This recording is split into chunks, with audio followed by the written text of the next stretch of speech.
దేవుని పరిశుద్ధ నామానికి మహిమ కలుగునుగాక. Praise the Lord. ఈరోజు యేసయ్య మాట కీర్తనల గ్రంథం 41వ అధ్యాయం మొదటి వచనంలో రాయబడిన మాట.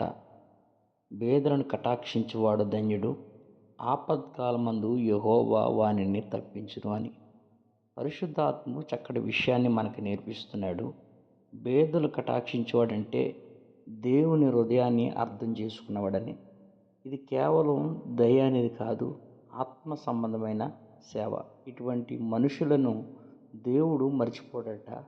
వారికి చక్కటి ఫలితాన్ని దేవుడిస్తాడు. ఎవరైతే పేదల పట్ల దయ చూపిస్తారో వారిని ప్రభు జ్ఞాపకం చేసుకుంటాడు. మత్తయి సువార్త 25 అధ్యాయంలో రాయబడిన మాట ఏంటంటే, ఎవరైతే పేదలకు సహాయం చేశారో వారినట దేవుడు చెప్తున్న మాట ఏంటంటే, దేవుడికి వారు చేసినట్లు. అంటే దేవునికి సహాయం చేసే వ్యక్తులు ఎవరైతే పేదలు ఉంటారో వాళ్ళకి సహాయం చేస్తే దేవుడు వారిని జ్ఞాపకం చేసుకుంటాడంట.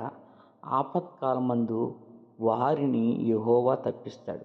ఈ రోజున నీవు నేను చేయవలసింది ఏంటంటే, మనం ఎవరైతే పేదలు ఉన్నారో వారి పట్ల మీ యొక్క దాతృత్వం మీకున్న దాంట్లో వాళ్ళకి సహాయం చేస్తే నా దేవుడు మిమ్మల్ని తప్పించి కాపాడి కృప చూపునుగాక.